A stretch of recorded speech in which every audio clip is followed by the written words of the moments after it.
Looks like we're rolling. Hello. Hi everybody. How is your brain on this fine day of whatever? Yeah, so I had to tear down the giant patch last night and I was like, let's start it from scratch. And then I thought, hey, let's turn each of these into like an official composition session. And the one thing I forgot to do before I started the stream was was to tune my oscillators. So yeah, I kind of need to do that because everything is all out of whack here. So the easy thing to do would be to just get her done. Number one, where are we at? Oh, we're nailed. We're dead on balls. Nice. Just a little tiny bit sharp, but not much. Yay! Just a little more. Oh, there. Perfect. I always have a hard time tuning rings because you typically have to have some sort of an input into it. Otherwise, it doesn't sound, because it's not technically an oscillator, even though it is. It's sort of not technically an oscillator. So let's throw. There we go. We'll throw an LFO or a pulse generator or whatever on it, and we'll try to get it. Wait. Oh, it was there, and then it drifted south. Oh, you son of a bitch. Do it. Take it. Take it. Okay, I think that's as close as I'm going to get it. Oof, sorry. Okay. CSL looks pretty good. Actually, it looks really good. It really doesn't drift for being an all analog circuit. They did a bang up job on that thing. Okay. Not that that matters as much because we'll probably end up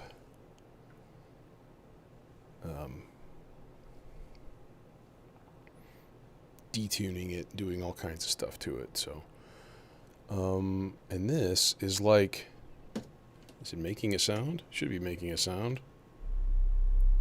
Oh, it's too low.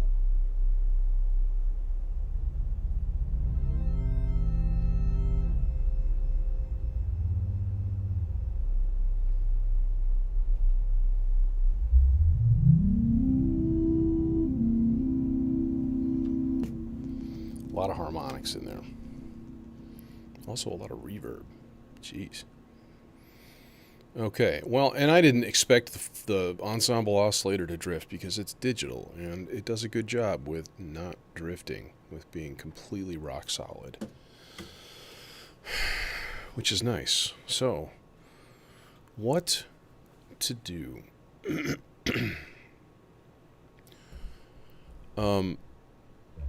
At the least,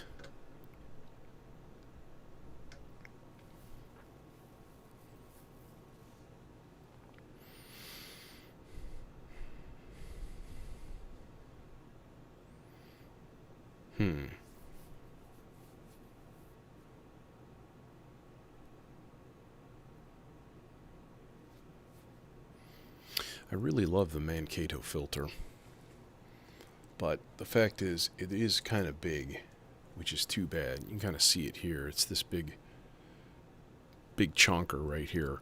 But one of the cool things about it is that when you turn up the resonance all the way, with a lot of filters, of course, you get the same thing. You get a sine wave output. I don't know if these cables are long enough to reach. I may have to use the longer red ones. There's a problem I need to kind of solve. So what you can do, however, is like, okay, here's a sine wave, right? Here's another sine wave.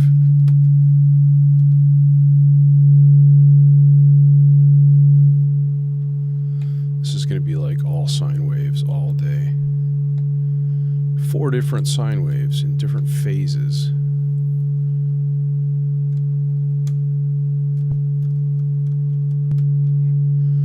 And like all 4, it's got 8 outputs, right?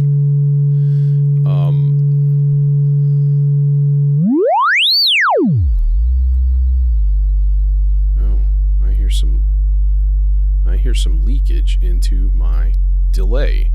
All the knobs are down all the way. Oh, it didn't do it that time. That time it did. It seems to be frequency based. That's interesting.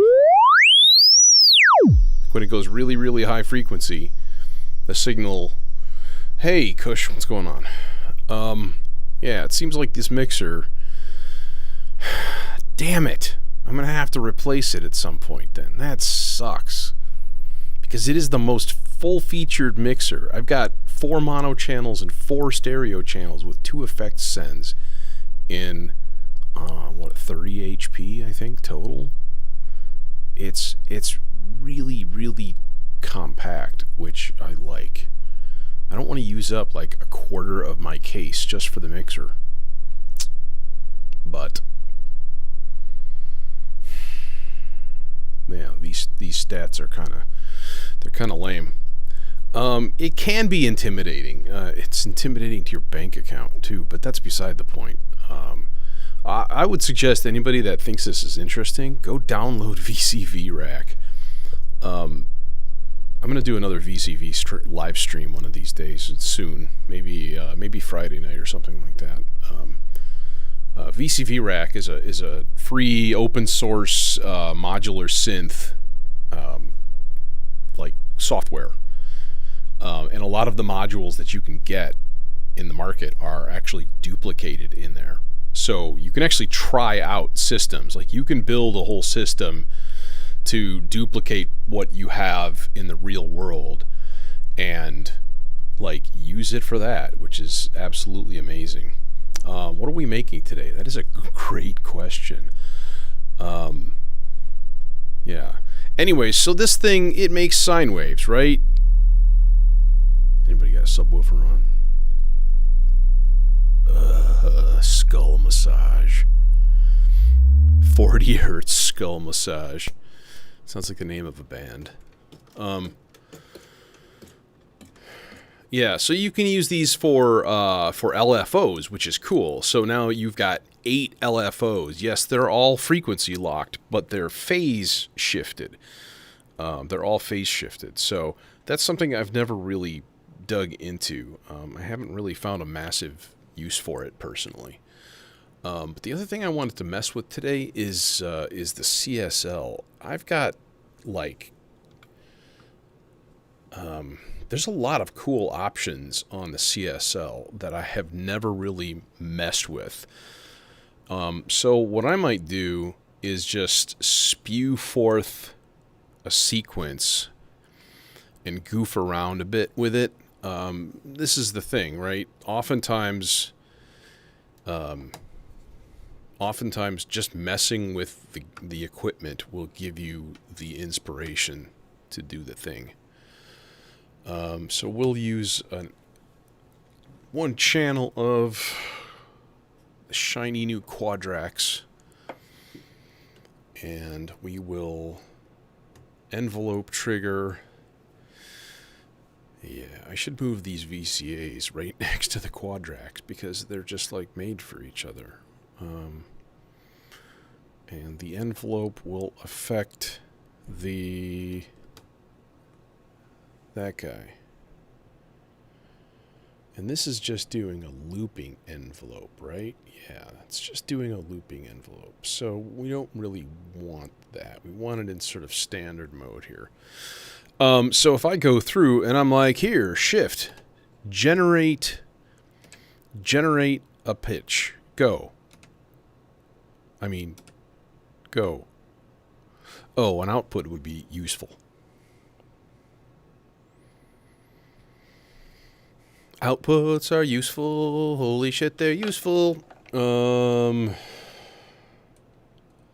Start with a good old happy sine wave here. Input to that guy, output to this guy, and we're in.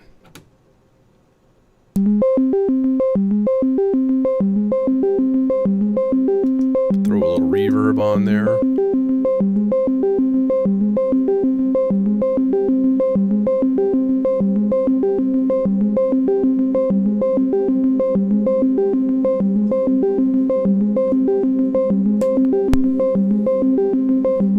That's already pretty cool.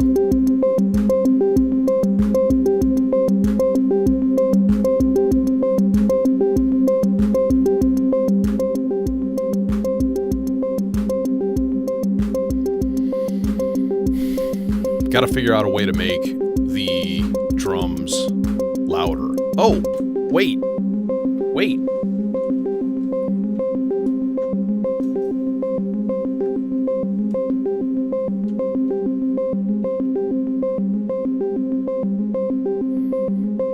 Let's throw the drums in channel 4.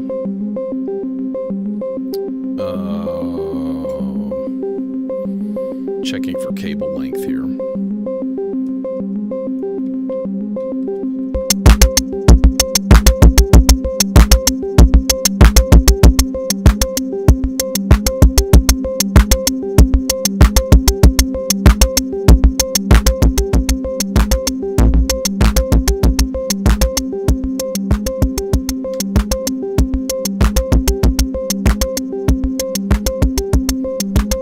Okay, let's pause this for a second.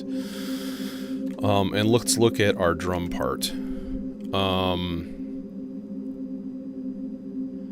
I should specify notes on the drum part, and I think that's under control. Yeah. I think so. Yes, there it is. Voice 1. I'm going to make it into the regular kick drum.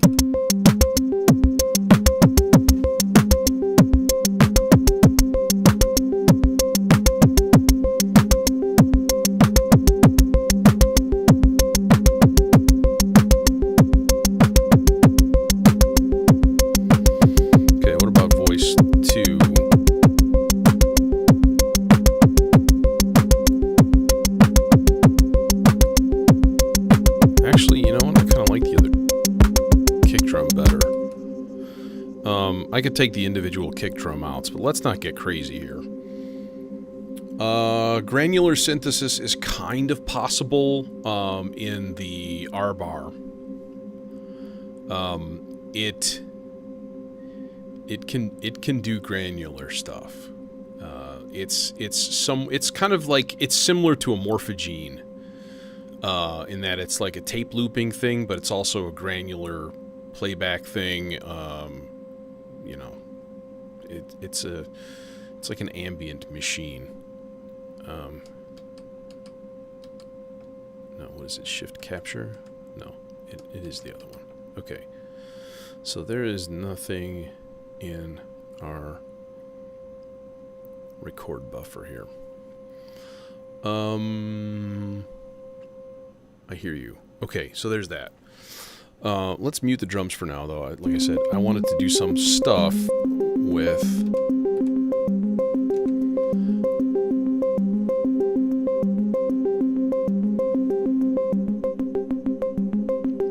the CSL, because the CSL can be cross-patched, it can be FM'd, it can be all of the things.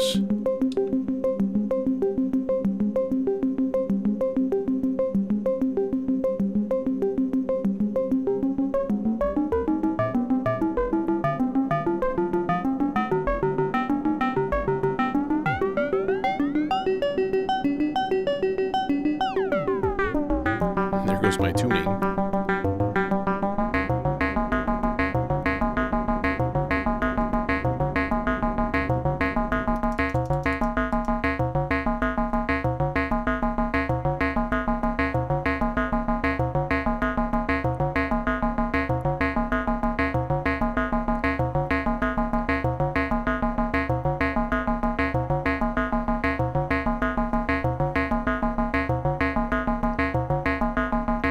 Okay, let's do something with that clock. I'm gonna mult the clock. Now we've got a happy pulsing mult here. Pulsing mult. That's gonna be the next name of my band.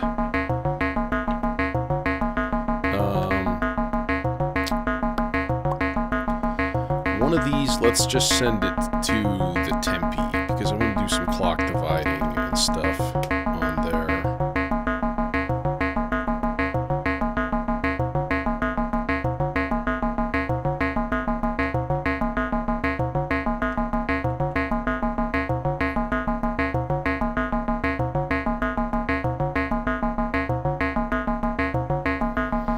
One, two, three, four, five, six, seven, eight. So channel A should be going 1/8.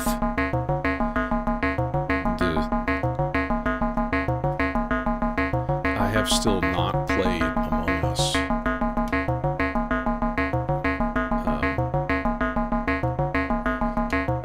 Which is sad. It's silly. It's madness. You know what? I know there's a way to do this, to do like settings that are like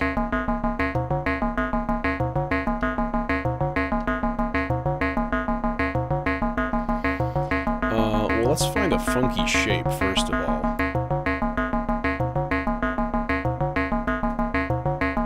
That shape looks like Batman. Batman.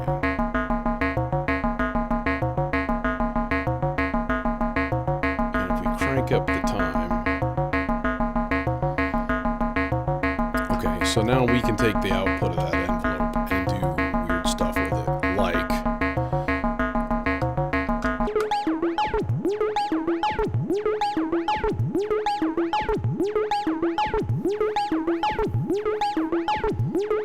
that, or we can link.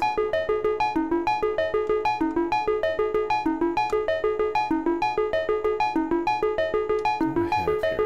Okay.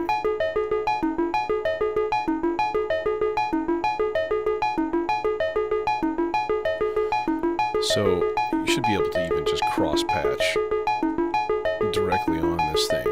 So, like, for example, you could take the triangle out and bring that into the nothing. Never mind.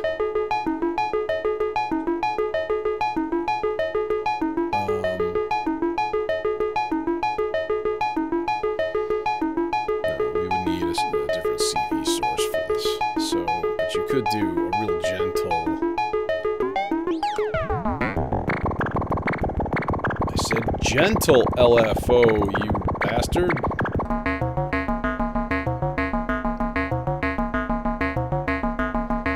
Curse your lack of attenuation.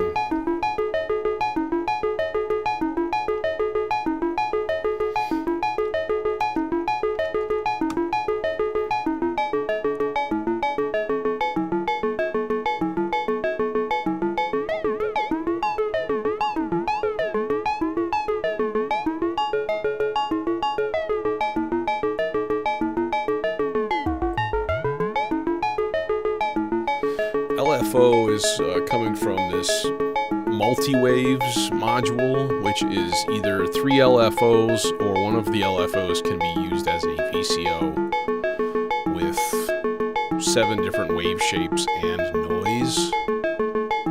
So it's a nifty little thing, and it does a sample and hold and stuff too, which is pretty cool.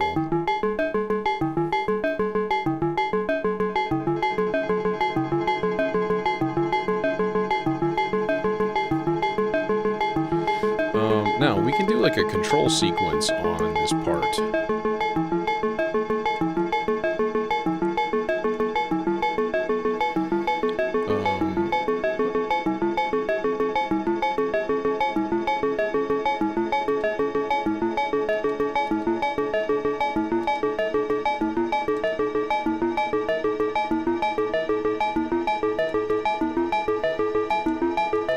What they call a subsequence.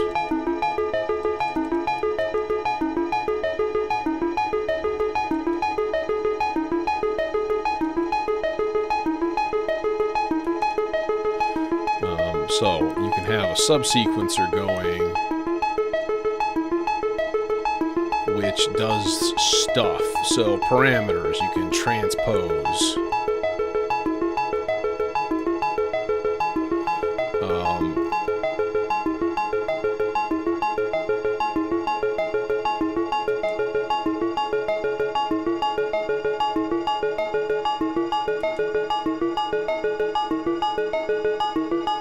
So you can have multiple subsequencers going.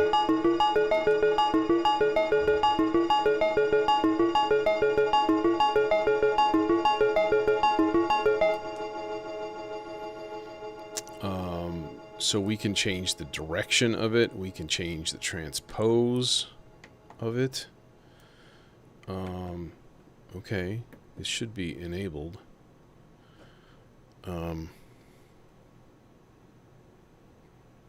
Oh yeah, I definitely can do that in 0 steps. No, I just flip the reverb to something ridiculous and I've got it set really low right now. And then you can run it pre-fade.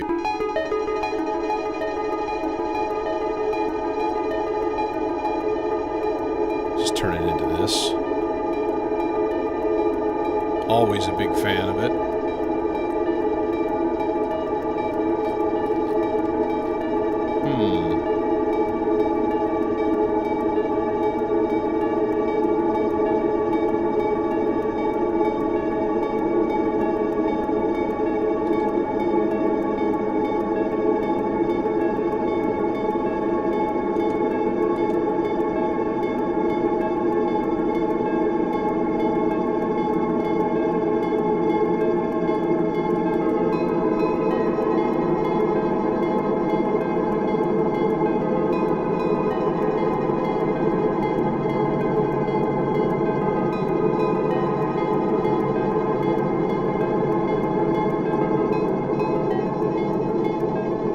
You know, there's one thing I don't really have much of in my rack, is distortion. I have a wave folder.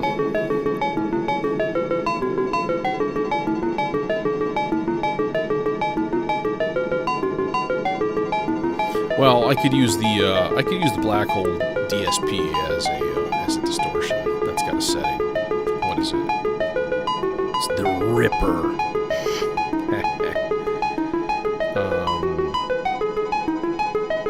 Number 19. Okay.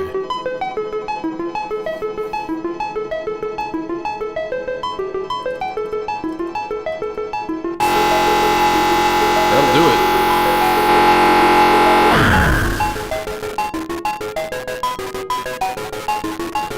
Unfortunately, it's on an effects send right now, so it's not the most effective thing. But it exists, which is good to remember for the future.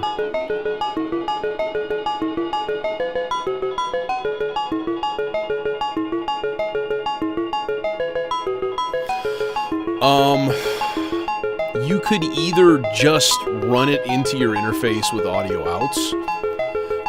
There are numerous MIDI to CV modules out there. Now there are a couple, I think at least one that it specifically is made for Ableton. It's the Expert Sleepers, I believe it's the ES8. That is a specific Ableton thing that has a USB port on it, so you just like plug it directly into your computer, and it becomes like an 8 in, 8 out, I think, interface, but all of those connections on the front panel of that module are DC coupled, which means it can send control voltages instead of audio. So you can use Ableton to send control voltages to control your synth, which is really cool. It's a whole world, man.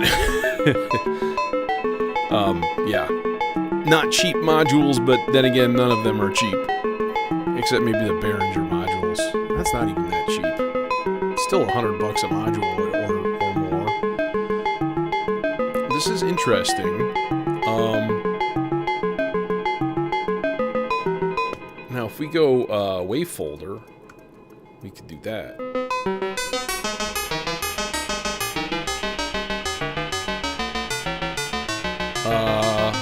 Over a period of years, I don't know. There's probably about 10,000 bucks into it.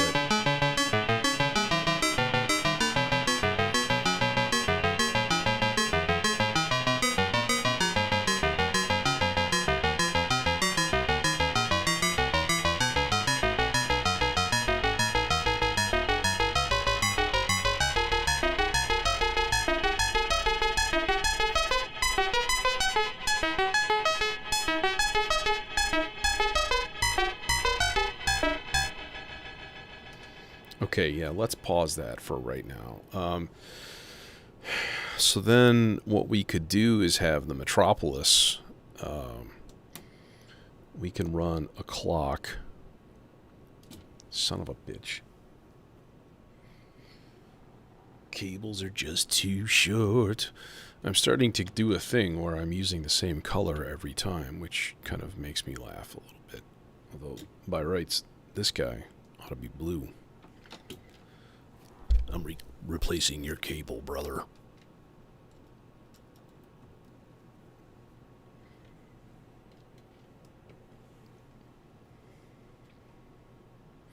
Yeah, all I'm saying is, you know, what I started with was a Behringer Neutron,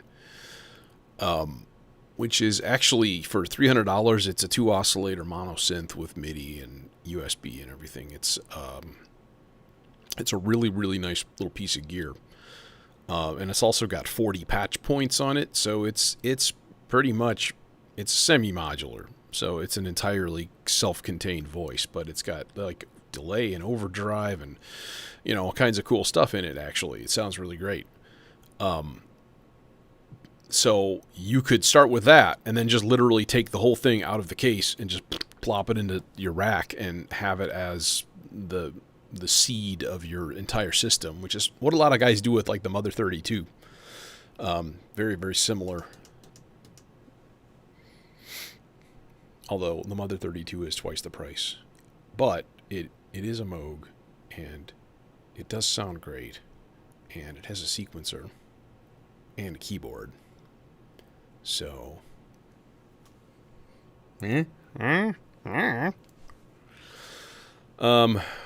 yeah, or you can just throw money at the problem and like buy a pre-built system, but expect to shell out a couple of grand at least.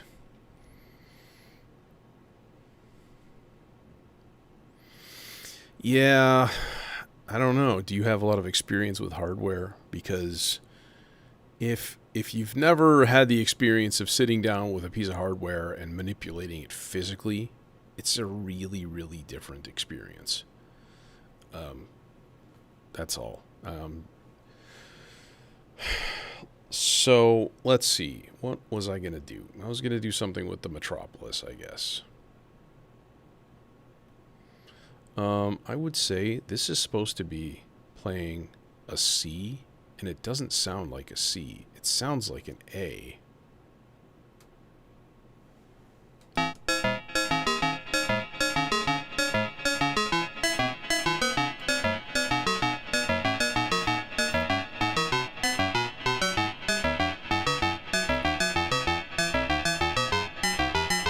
Maybe it's the fact that it's like FMing all over the place.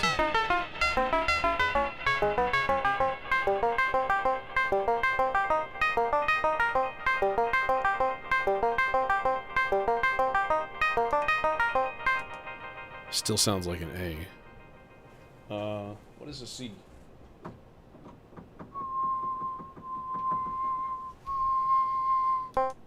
Oh, that is a C.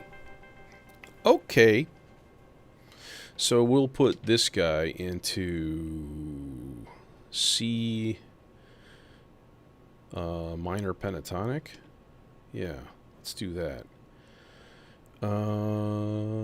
Stages 8. Mode, still Brownian. That's cool. External clock. Okay, so what happens if we hit go? Send a clock, because when you stop it, it stops. Yeah, it stops sending a clock. And then this guy should be playing.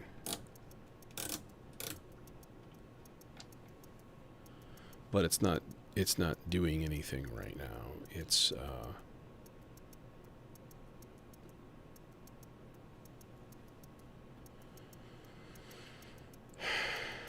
I still hear drum machine, which is annoying.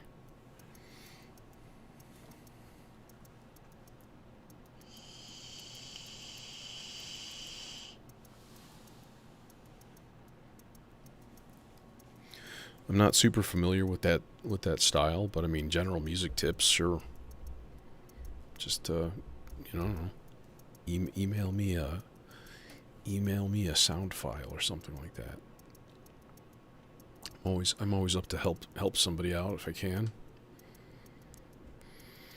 And it's often good to have just another set of ears listen to what's going on, because we can easily get into a rut and not even notice.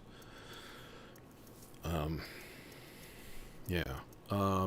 Okay, let's try something here. Okay, so for example, you asked about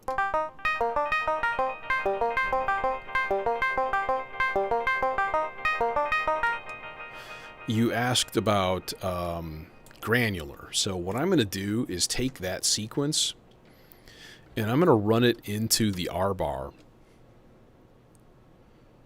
And then I'm going to attempt to find a couple of matching cables to hook up the output, which is a stereo output, which makes me happy.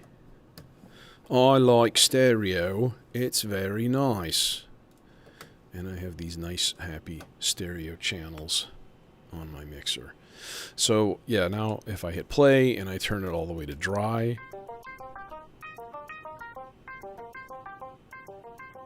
there we are.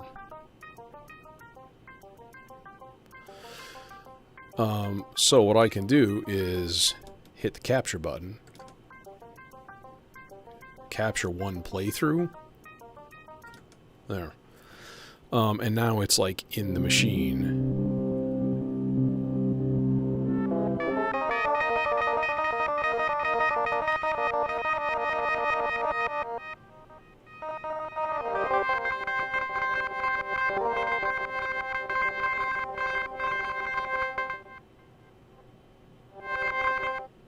So theoretically, if I took an output from the clock, all right, and I just ran it into the trigger of this thing,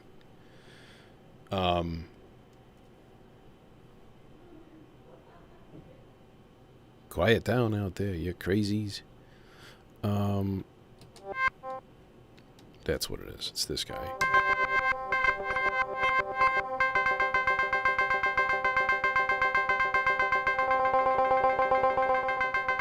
So then as I scan the playhead through,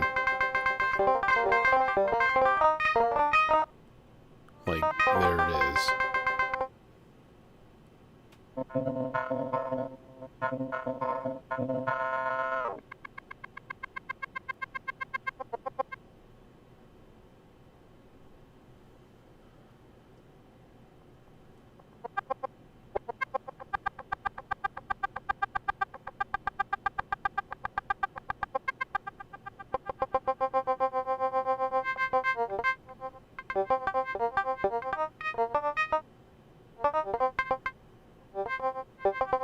But, then we can have it spray all around.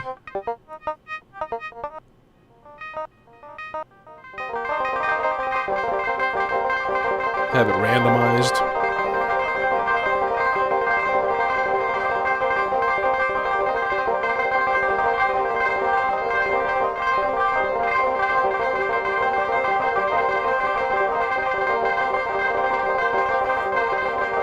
Have some reverse in there. And the cool thing is it's got a condenser microphone built in. So you can actually just record voice with it and be like,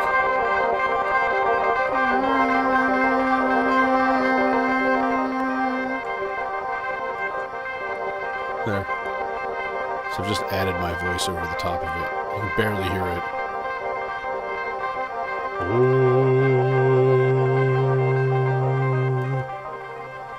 There we go. Yeah, the stereo spread is nuts. It sends each grain out to individual panning level, so stuff just flips all around. That's why I'm like, I love stereo. And I have another 4 mono channels for this mixer, and I actually took them out and I replaced them with the stereo ones, and I'm really glad I did, because this and Rings and the Morpheus and the 4MS oscillator, those are all stereo modulars, or modules. The Spectral Multiband Resonator, which I almost never use, but that's beside the point. So this just becomes like an ambient soundscape. Now the nice thing is, I can control this with a sequencer. So what I could do is start, like, let's say part 2 on my sequencer, right? I could have length 4. Okay. But the rate is going to be really slow.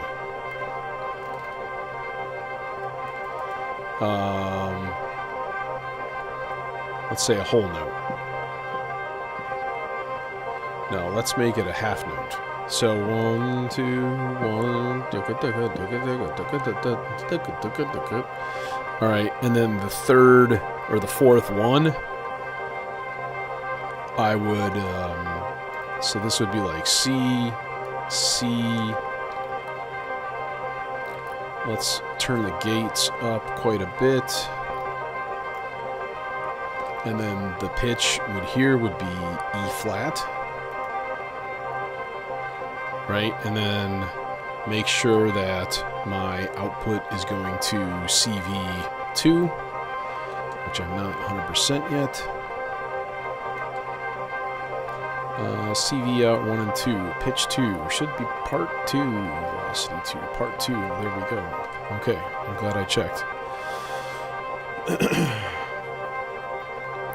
And then now, of course, then we take the pitch output of part 2 and we bring it into the 1 volt per octave input. Now, theoretically, now it should play.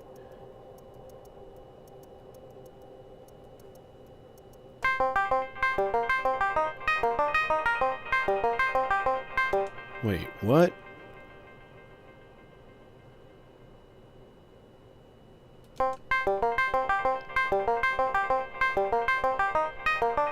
Oh, okay, wait. Okay, the duration should be quarter note then. Yeah. Because each one is only...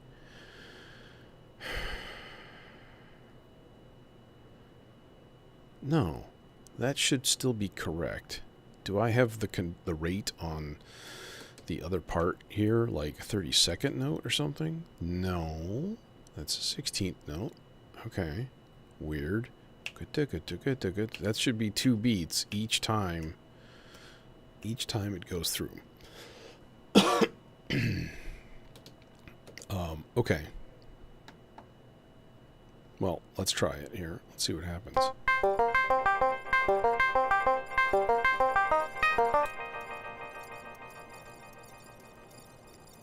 Okay. That's a weird sound.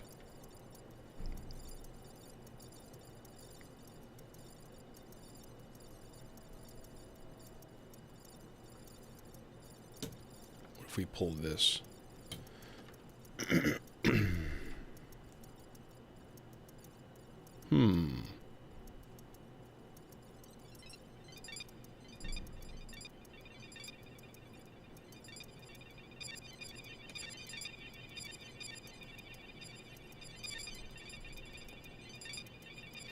Oh, there's a weird step length thing going on here. That's why.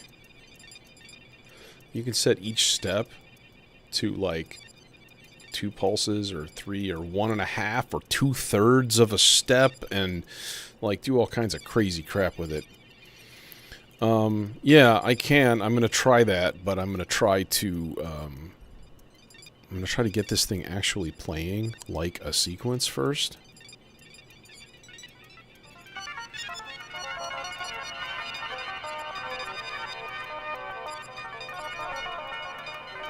Oh, it's doing it. It's just really fast.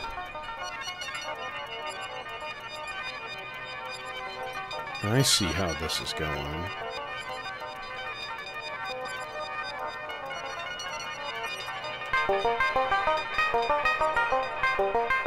It's delayed by quite a bit.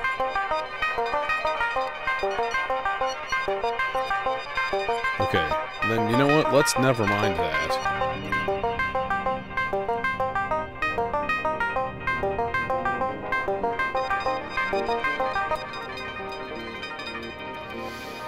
What I like better than LFOs are channels from the stochastic function generator, which are like semi-random looping envelopes, which are super, super cool.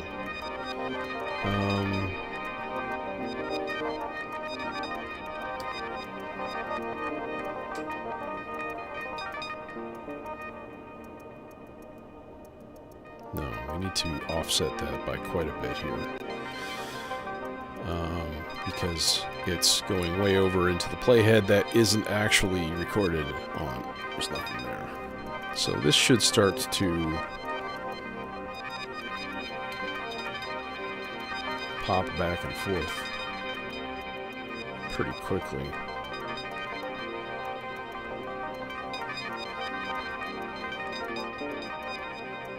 Oh, I see. It's just going really fast.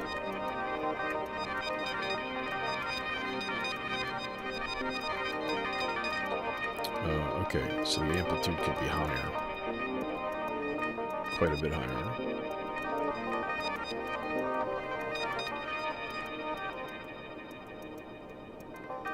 Okay. That'll work. So now that thing is just triggering randomly. It just hits once in a while.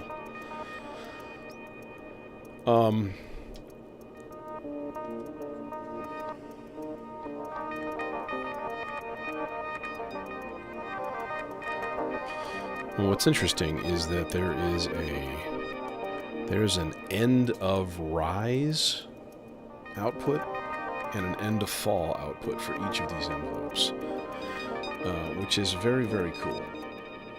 So I was like, okay, let's do end of rise triggering a pingy envelope on the quadrax. And let's have that controlling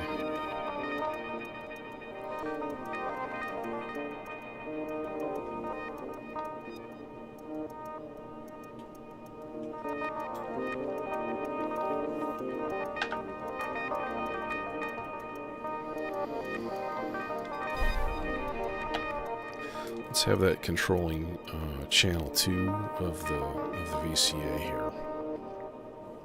And what goes into the VCA? That's a good question. I don't know. I'm not sure. I have forgotten.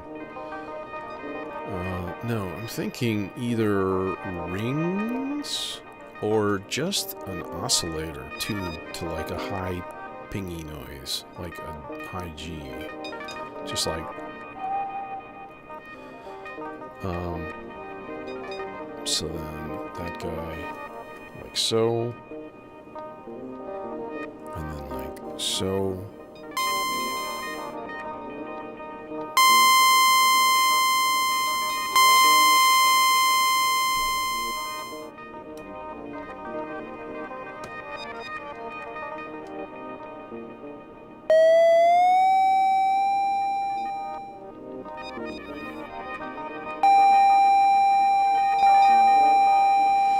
We can actually slow that down quite a bit too.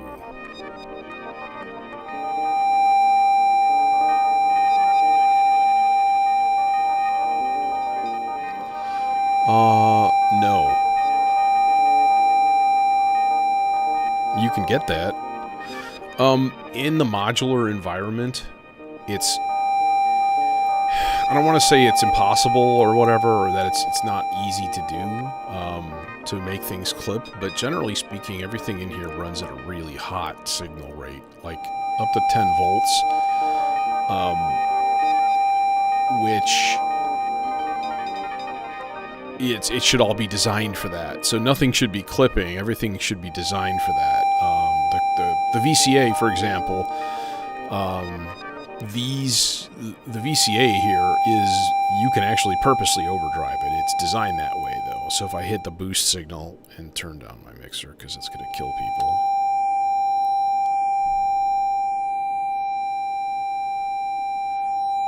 Like, you can get some pretty intense... like tones. So that's just a triangle wave. So if we put something a little bit more rich into it.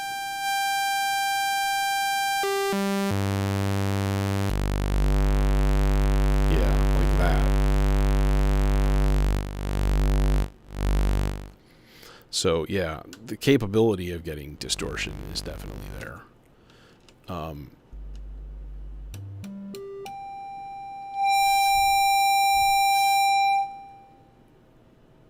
Okay, let's try that again. Come on, do your thing.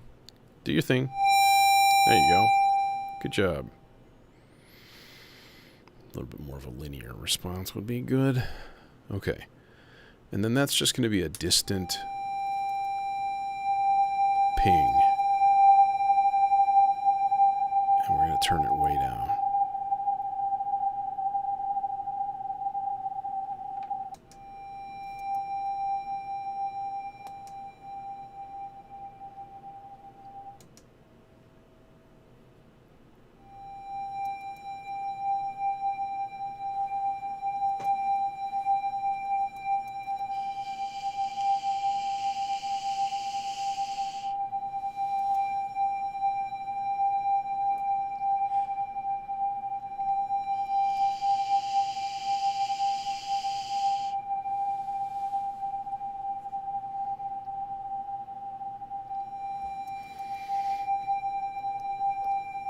Okay, now let's throw another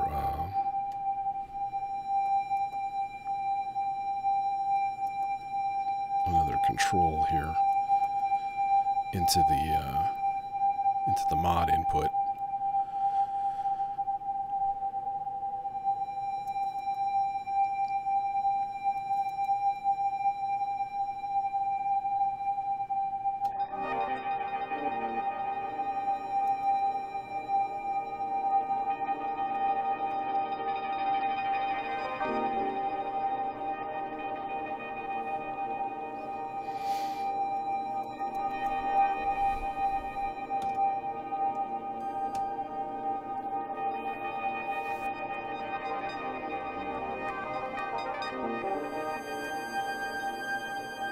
Oh, that's nice.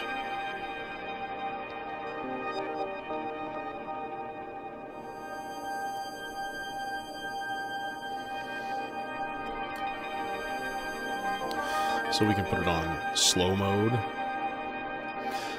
It's this stochastic function generator. There's a few things on there that I've not really dug into all that much, which is why I was reading.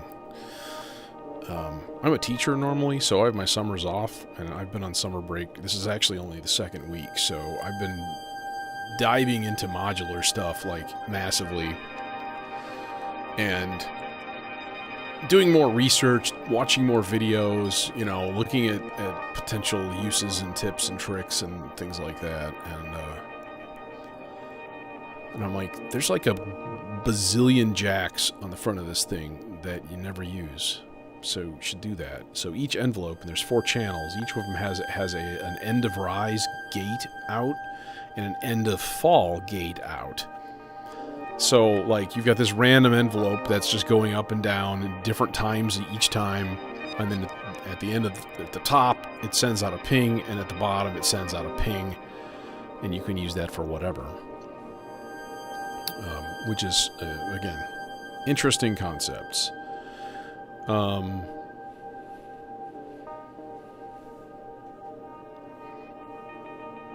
Honestly, we don't even need this thing running right now. We don't need the clock at all.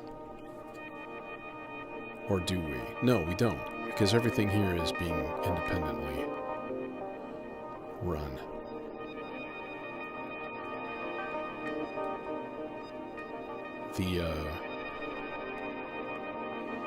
Okay, yeah. Let's see here.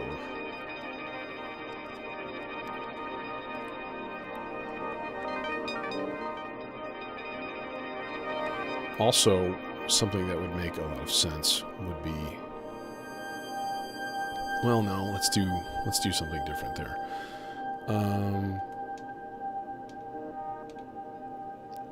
Put a C minor pentatonic scale on our quantizer.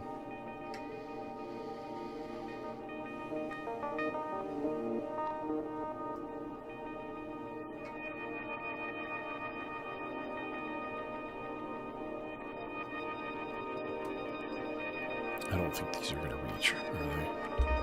Oh yeah, they are. Cool. Super cool. So let's do something here. Let's send... First of all, this is going to be the Morpheus filter. Output, gonk, thud, crunch.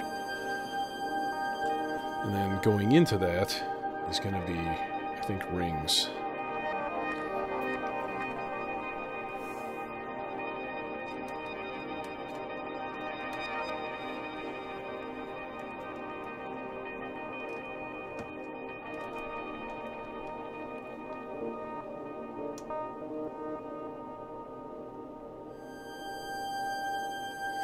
But right now, of course, it's not doing much because there's no strum or volt per octave or anything like that. So we could either take one of those end of cycle outs and throw that in as the strum, which would be sort of cool. So, end of fall, out, 1. If we just put that in the strum control, what's going to happen here? Ooh, it played a note.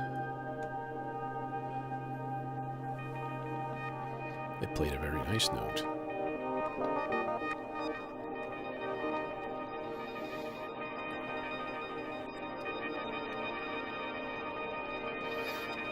Well, it's all right in front of you. So... if you have to just look at it and figure it out, you can totally do that.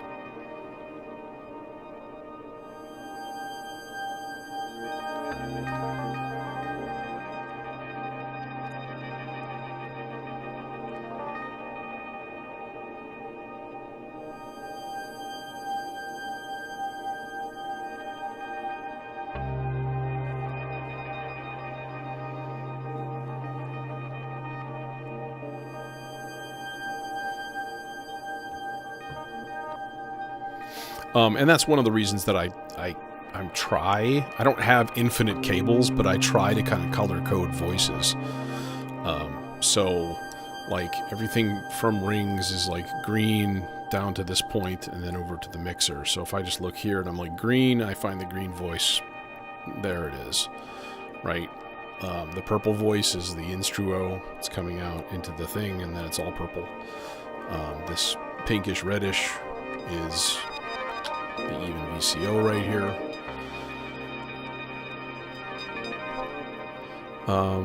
In the meantime, where are my rings strums? It's not happening very often.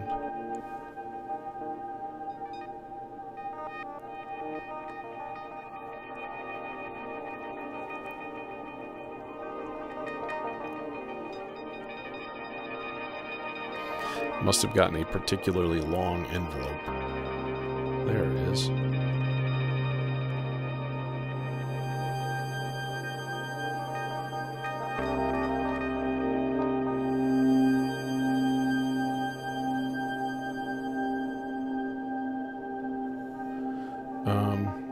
Okay, let's add another voice. Let's use marbles with plats. To be honest, I'm not even using the instruo voice anymore. I might depatch that just so I have less crowded conditions here. I kind of just wanted to get something in the R-bar with it. Wow. Okay. Yeah. This is a lot of crap for one thing. For one sound, all of those purple cables.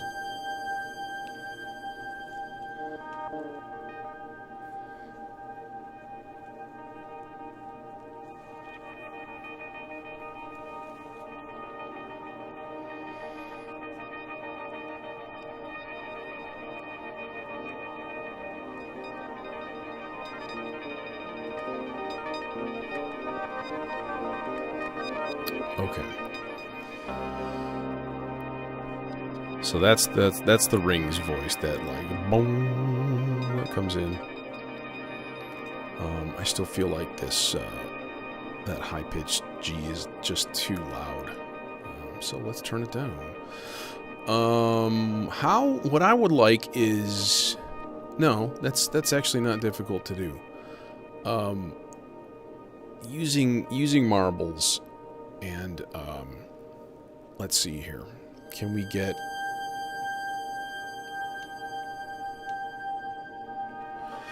Let's get a little bit slower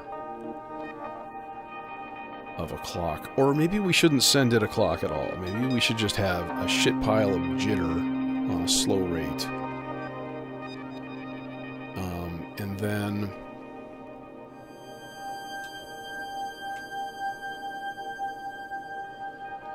we'll send one of these. How are we going to do this here?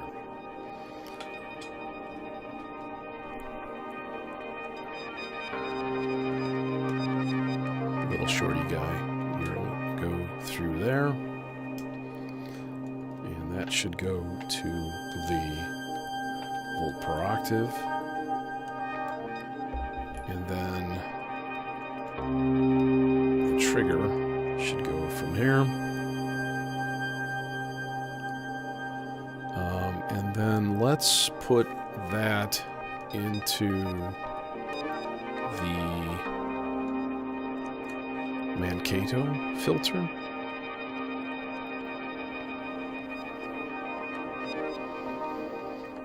And we'll take the 24 dB out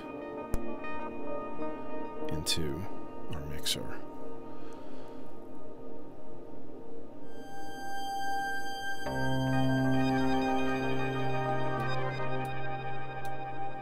Okay, are you playing? Are you doing a thing?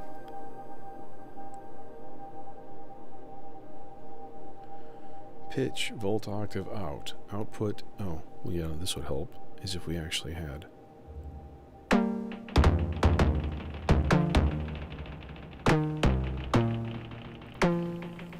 That's pretty random.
Okay. That's a cool sound right there. Can I invert an envelope? Do I even have that capability in my rack? I don't think I do. That's just fucking terrible.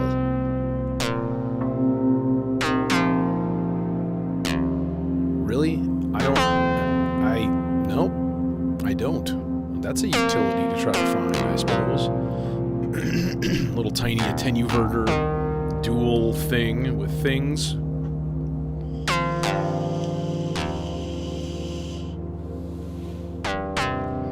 I'm also going to add an IntelliGel Steppy, which is a 4-track and up to 64 steps trigger sequencer. It's about the same size as the scales. So that guy's going to go down here. And then I'll move one of these to there. And maybe in the space that's left over. I probably don't need both of these modules. One of them's buffered, one of them isn't. And I definitely don't need this mixer in here either. It is nice to have. I don't use it much, but once in a while I'm like, oh, I'm glad I have that thing.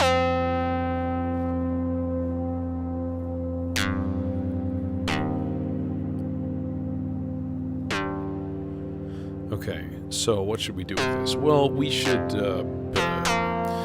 use the other two channels on the stochastic function generator, which is becoming like a go-to module for me for any kind of like random interest.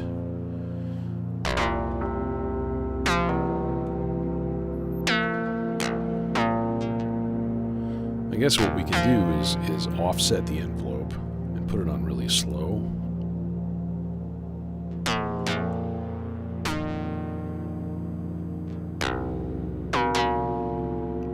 Oh, never mind. It's got a negative envelope on it, so I can turn the amplitude to negatives. Ha ha ha.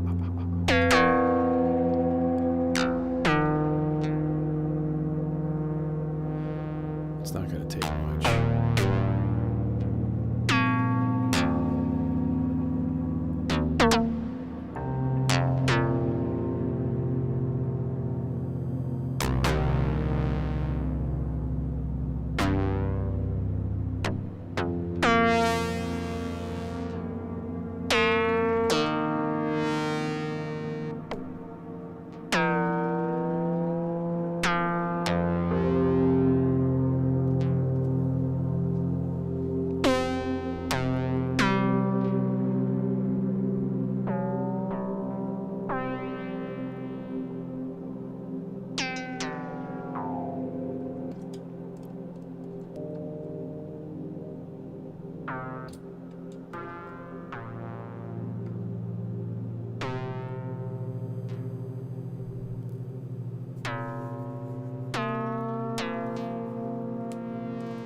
Let's take those triggers that I'm using from marbles and multiply them.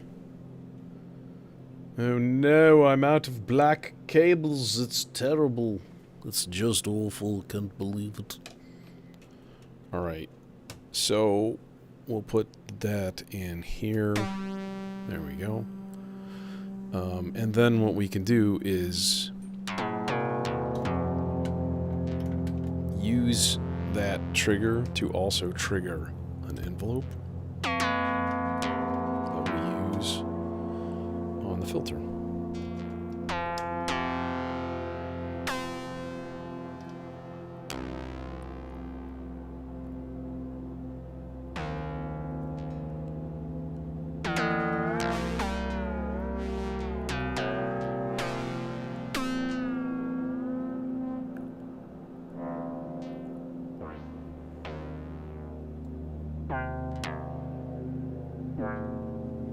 Maybe?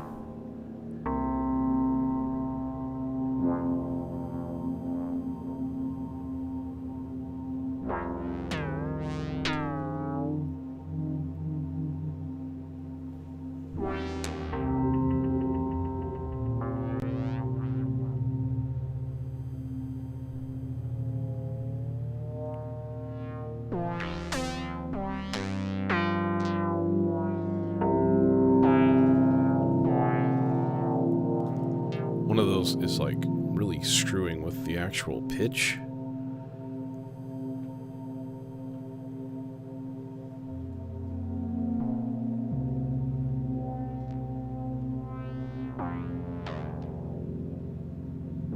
I don't like it. No, sir. I don't like it.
Trying to get a little bit more range out of it, a little bit higher.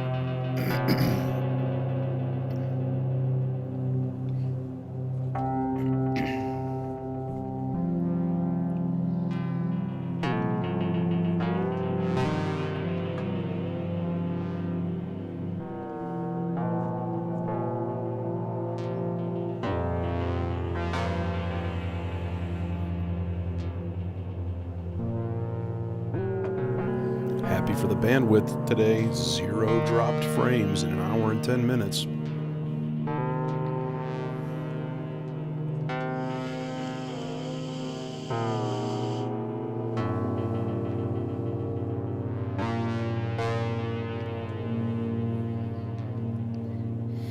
Well, that's interesting and all.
Honestly, I'm not really sold on the filter edition to that Car Plus Strong thing coming out of Platts. I don't know. It's not really doing anything for me.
That's nicer. Oops.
Alright, well, I think with that, I'm going to leave it here. I'm going to keep working on something here.